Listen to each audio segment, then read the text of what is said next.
Ukoliko se bavite ekološkim uzgojem povrća, vjerujem da uvijek tražite prirodna rješenja i načine kako poboljšati rast vaših biljaka. Postoji mnogo dodataka koji nisu štetni i koji mogu potaknuti biljke na bolji rast i bolje plodonošenje. Ukoliko želite da nakon sadnje biljke potaknete na kvalitetan razvoj sa prirodnim hranjivima, vrlo je važno da im date hranjiva koja će prvo potaknuti razvoj korijena, pa će samim tim i rast biljaka biti kvalitetan.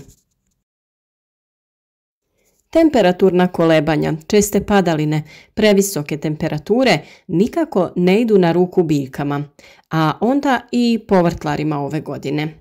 Kako bi se izborile sa različitim bolestima, najvažnije je dobro ih nahraniti i podići im imunitet. Ukoliko želite redovno pratiti naše savjete vezane za uzgoj biljaka, zapratite naš kanal i kliknite na znak zvonca za redovne obavijesti o svakom novom videu. Danas ćemo govoriti o prirodnom hranjivu, ali ćemo na kraju videa da vam damo i prijedlog za umjetna ekološka i hemijska hranjiva ukoliko vas to zanima. Odlična prihrana za plodonosne biljke i cvijeće je sastojak iz vaše kuhinje, a to je kvasac. Kvasac je odličan pomoćnik u prihrani biljaka jer potiče njihov rast. Dolazi u raznim oblicima. Možete pronaći svježi kvasac u kocki ili suhi kvasac u granulama.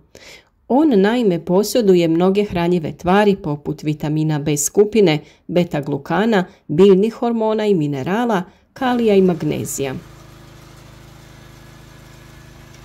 Kvasac je odličan pomoćnik u prihrani bilja jer potiče njihov rast.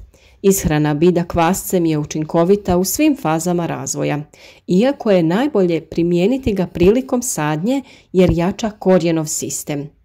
Ubrzati će cvjetanje i sazrijevanje plodova, pa se često koristi kod uzgoja paradajza, paprike, krastavaca, pikvica i drugog plodovitog bilja, ali i kod cvijeća. On sadrži mnoštvo minerala, a za istaknuti su dušik i fosfor, ali i enzimi što u tlu aktiviraju djelovanje dobrih bakterija. U samo 100 grama kvaščeve biomase nalazi se i kalij, natrij, proteini, kalcij, magnezij, vitamin B6, željezo, vitamin C, B12, biljni hormoni poput auksina. Biljni i fitohormoni su hemijske tvari koje kod biljaka uzrokuju diobu stanica, povećanje mase stanica, diferencijaciju stanica te morfogenezu. To su vam prirodne tvari tipično nađene u raznim biljkama i raznim mikroorganizmima, kao i u kvascima.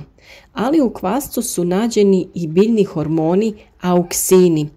Auksini se primjenjuju za razmnožavanje voćaka, ukrasnog bilja, drveća, cvijeća i reznica, poticanje rasta ploda kod paradajza, krastavca i jabuke, za suzbijanje korova, za sprječavanje otpadanja prerano dozrelih plodova. Kao što sam rekla, kvasac možete pronaći u raznim oblicima. Kvaščev kolač, suhi instant aktivni kvasac, granulirani ili tekući kvasac koji se najčešće koristi u pekarstvu. A koje je djelovanje kvasca? On kod biljke uzrokuje oslobađanje topline i zagrijavanje biljne podloge. Potiče aktivnost mikroorganizama prisutnih u zemlji, te povećava sadržaj mikro i makroelemenata. Postupak pripreme je sljedeći. 50 grama svježeg kvasca i 3-4 žlice šećera razmutite u 1 litri tople vode ili mlijeka. Pazite da voda nije pretopla jer će uništiti dobre gljivice. Ostavite da ta smjesa nabuja oko 2 sata, te tada razrijedite sa 50 litara vode. U slučaju da koristite suhi kvasac, tada 8 grama kvasca, to jest 1 vrećicu, te nekoliko žlica vode razrijedite u 1 litri tople vode. Ostavite da nabuja, te razrijedite opet u 50 litara vode.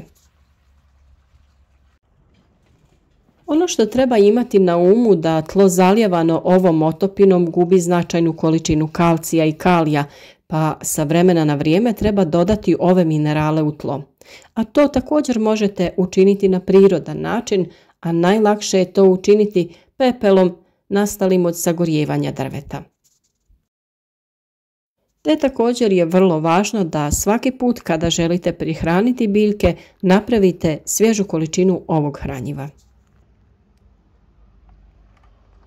Ovako pripremljena otopina poslužiti će kao izvrsno prirodno hranjivo za balkonsko cvijeće kao i za sobno cvijeće. Kvasac za zalijevanje povrća dobar je izvor prirodnih biljnih hormona koji će potaknuti rast čak i najzahtjevnijih biljaka te njihovih plodova. Kvasac koji se na ovaj način koristi za zalijevanje biljaka svojim intenzivnim mirisom može biti djelotvoran protiv puževa u povrtnjaku. Nedostatak hranjivih materija u supstratu se ogleda u promjenama na samim biljkama. Ako biljka sporo raste, neće da cvjeta, ima promjene na listovima, korijen se slabo razvija i sl., to su pokazatelji da joj nešto fali, te da je neophodna bolja njega. Način da se stvari poprave jeste da se sa vremena na vrijeme daje prihrana. Na primjer, kada je riječ o cvijeću, obično se daje tečno hranjivo prirodno ili vještačko. Prirodno hranjivo možemo i sami da napravimo. Na primjer, tečno hranjivo od koprive o kojem smo već dosta govorili, a recept za njegovu pripremu je naravno već na našem kanalu. Isprobajte obavezno i ovo hranjivo od kvasca jer su iskustva veoma pozitivna. Svi žele da imaju zdrave i lijepe biljke, a to je upravo ono što se kvascem postiže. Dobijamo brži rast, bolje cvjetanje, ljepše listove i jači korijen biljke. Kvasac sadrži sastojke koji dobro utječu na rast i razvoj biljaka. U ovisnosti koliko vam je rastvora potrebno za zalijevanje biljaka, vi ćete proporcionalno tome napraviti dovoljnu količinu. Ovo je prirodan način, a veoma učinkovit za prihranu biljaka, koji je pored svega i vrlo ekonomičan, jer samo jedna vrećica suhog ili kockica svježeg kvasca dovoljna je za otopinu od 50 litara vode, što je sasvim dovoljno da zalijete jednu optimalnu količinu biljaka.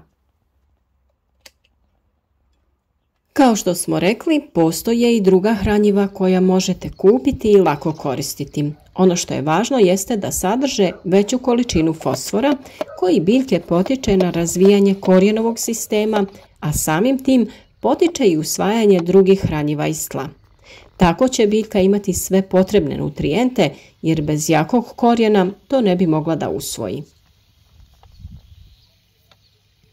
Prvo hranjivo koje ćemo vam preporučiti jeste Vital Power Fos.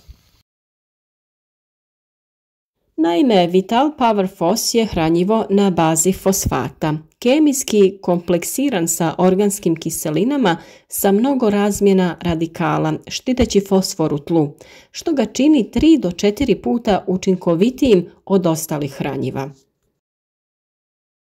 Nova formula obogaćena je sa većim sadržajem organskih kiselina poput humina, fluvinske i huminske kiseline, koje poboljšavaju brzinu i količinu dostupnog fosfora za rast i razvoj biljaka.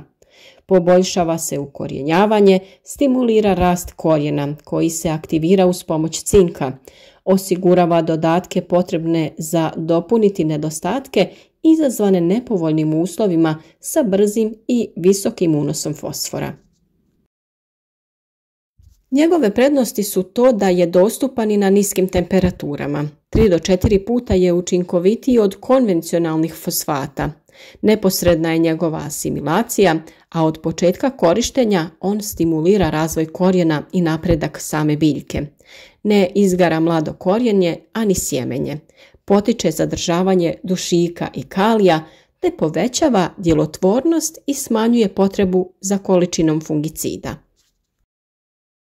On biljkama pruža količine dušika i fosfora potrebne za razvoj stabljike, lišća i korijena, osigurava intenzivnu asimilaciju, odnosno aktivan rast i visoke performanse. Isto tako omogućava početni razvoj koji dovodi do ranijeg sazrijevanja usjeva. Povećava otpornost biljke na hladnoću i bolesti. Razlikuje se od ostalih po načinu djelovanja organskim kiselinama. Dovoljno je dodati 10 ml na 10 litara vode i zalijevati biljke što bliže korijena sa 100 do 200 ml pripravka po biljci.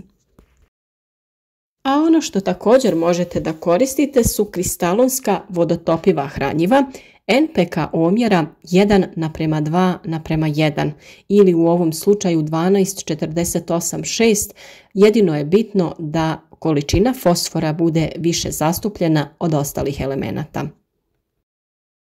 To svakako može biti hranjivo bilo kojeg proizvođača. Bitno je da je u omjeru dušik fosfor kalij, fosfor više zastupljen. Također na 10 litara vode najčešće ide oko 25 grama, to jest jedna velika kašika. Dobro se izmiješa kako bi se hranjivo otopilo i sa tim se zalijevaju biljke. Također sa 100 do 200 ml otopine po biljci. Ukoliko vam je ovaj video bio koristan, nadamo se da će to biti dovoljan razlog da zapratite naš kanal i potražite još mnoštvo sličnih savjeta. Nudimo vam razna rješenja kako bi i vi imali ovako divne i zdrave biljke. A kao podršku našem radu bilo bi nam jako drago kada bi neki video i podijelili sa prijateljima kako bi i drugi vidjeli ove korisne savjete.